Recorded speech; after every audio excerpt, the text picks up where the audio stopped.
that brought Dr. Hunter here. We're so excited to have Dr. Hunter speak for us. He is the president of Advanced Neuroscience Institute, director of Neuroimmunology and Multiple Sclerosis Clinic, director of Novel Pharmaceuticals Institute, clinical assistant professor at Vanderbilt University School of Medicine, chairman of the board, Tennessee Advanced Neurodiagnostic Institute, and director of Immunology, St. Thomas Neurosciences Institute. So would you please welcome Dr. Hunter. And I care for sick people for a living. For those, thank you very much for the invitation to Jackson. It's very nice to be out here, and I was just telling Dr. Brooke.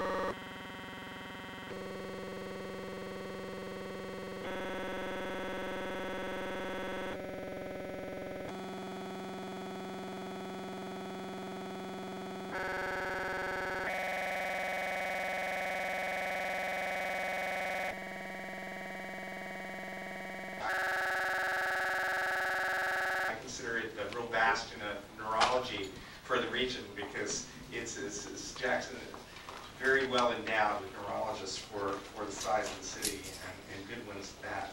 I wanted to start, because this is a grand rounds, with a case, a young woman I saw about 5 years ago for the first time in a general neurology clinic, who came in with central blind spots bilaterally with no headache that lasted an hour.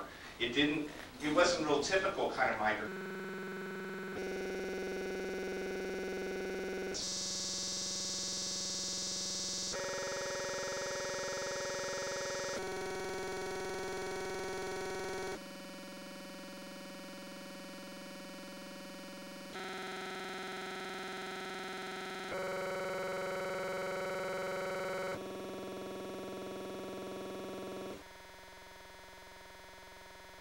But the first thing we think about in a young person with a transient mild visual dysfunction is what we call acephalgic migraine, or migraine without a headache.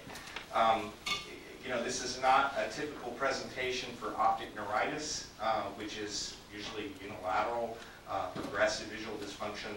It's not fleeting blindness of amaurosis fugax, which is usually like a curtain going down and coming back up. It lasts a few minutes. And it certainly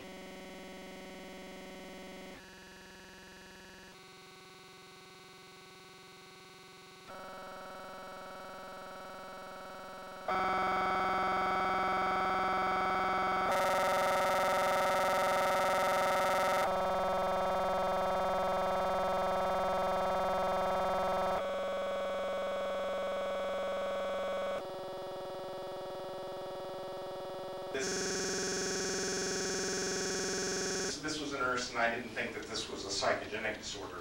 And basically, she was completely asymptomatic and had a normal neurologic exam. It wasn't pursued further. She came back to see us 3 years later. She had a well-defined symptoms that came on over several days with malaise and nausea. She had bilateral facial numbness and numbness in her fingers and toes that she described as dead, and quite an intense complaint of rotational vertigo.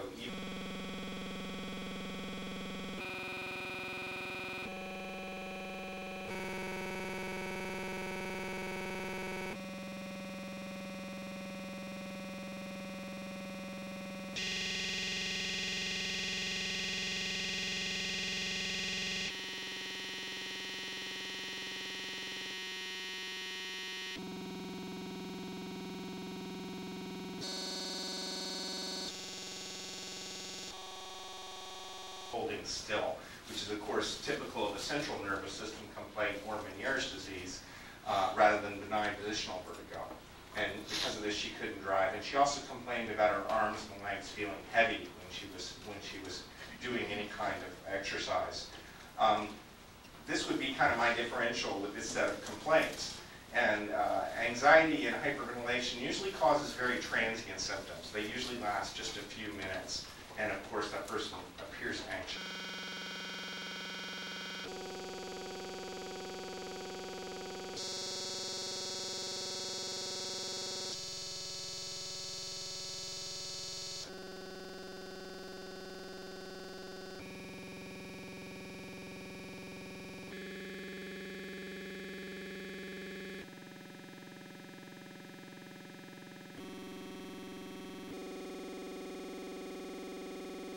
hyperventilating as the reason for their paresthesias.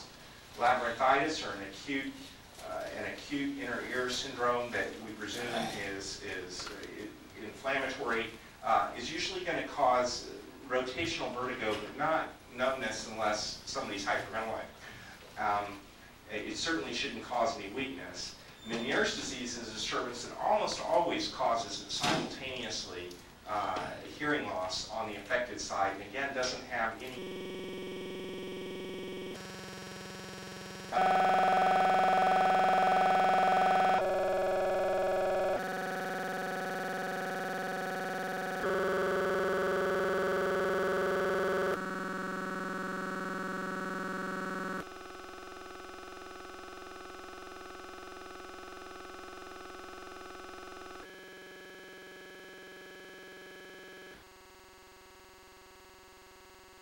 neurologic symptoms besides related to the inner ear.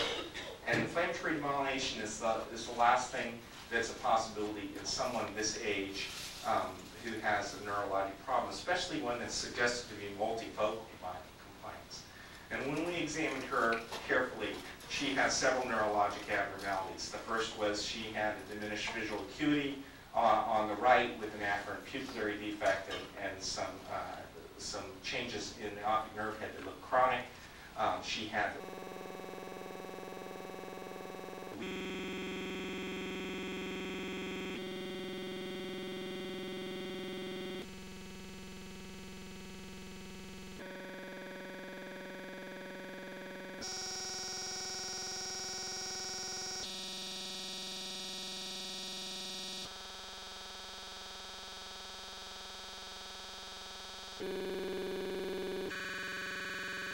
detectable neurologically that spared her face, suggests a spinal cord lesion, and she had a pretty hyperactive knee jerk on one side. We did an MRI scan. This is what her MRI scan looks, and one would summarize this up by saying there are between 10 and 15 small gliotic lesions scattered throughout the cerebral white matter. Notably, there's no atrophy on the MRI. None of these lesions are periventricular. What's causing these lesions is the question.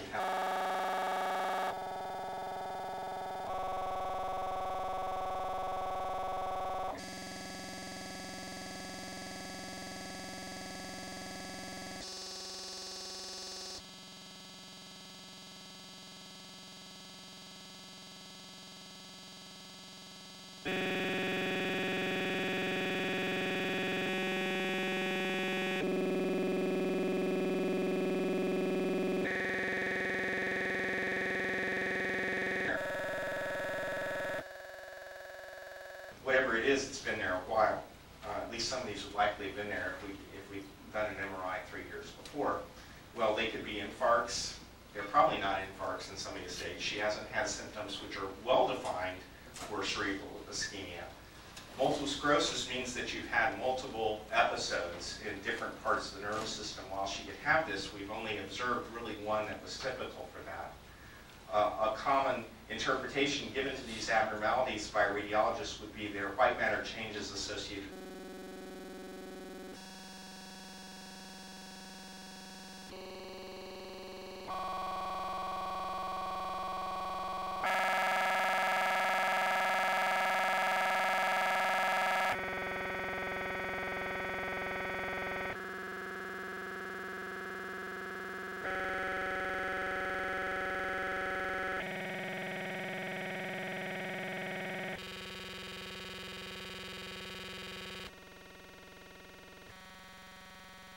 I'm not sure I believe that really exists, although you do see sometimes these abnormalities in people who present with migraine and no other complaints. And the last would be that this is an inflammatory demyelinating disease. Well, I think that this is a seminal kind of case because this is where we've got to in deciding what to do about problems that are like multiple sclerosis. And what we still do is we do a very thorough evaluation. We have electrophysiologic testing, and we call the mode responses, where we look at the conduction times through the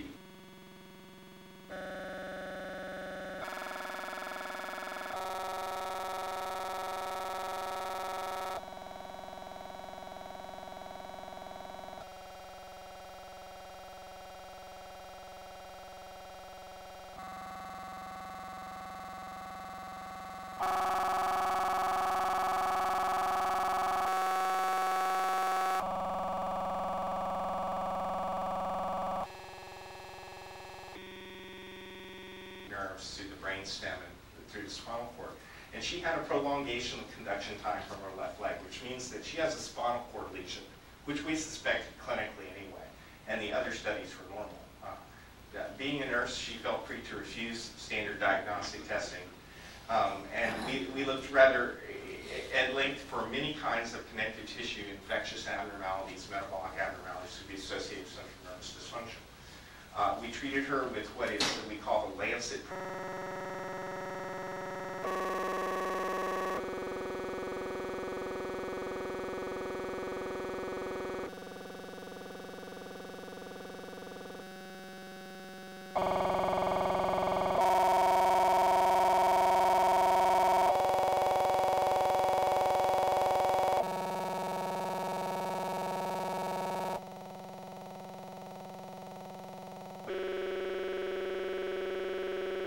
Which is 500 milligrams of prednisone orally for 3 days in lieu of intravenous methylprednisolone. And that's after a British article that's described that to be an equivalent treatment. And we thought she probably had dissemination of lesions in chronic disease to meet the criteria for multiple sclerosis, although technically she would be what we call inflammatory demyelinating disease because of lack of evidence of progression either clinically or on the MRI. And when we use the term demyelinating disease,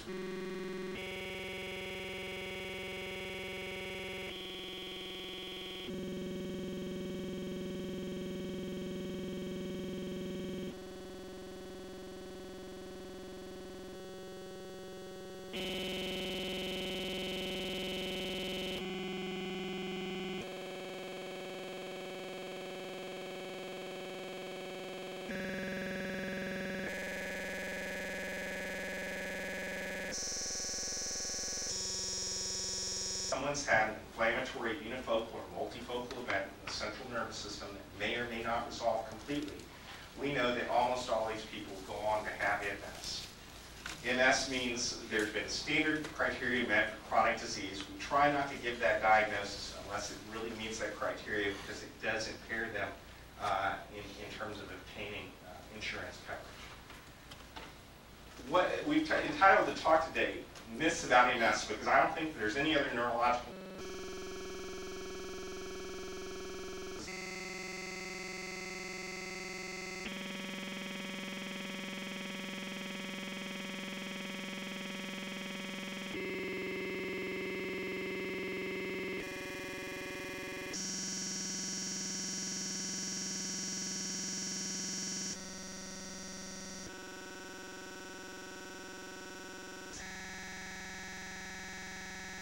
had so many misconceptions about it. It's changed so much in the last 10 years to the point where it's become a manageable disease, and it's a very individualized diagnostic and treatment.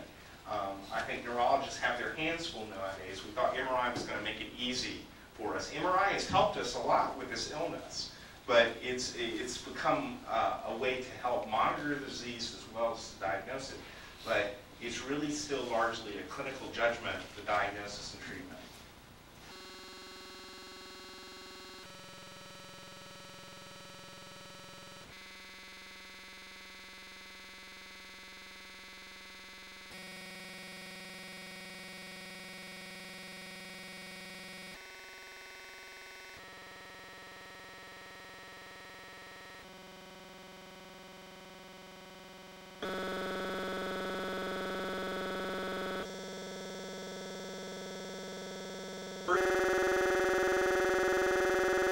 First MS myth I like to talk about is that MS is a genetic disease of children, like Jerry's kids, and this is what many people think. But those are actually muscular dystrophies.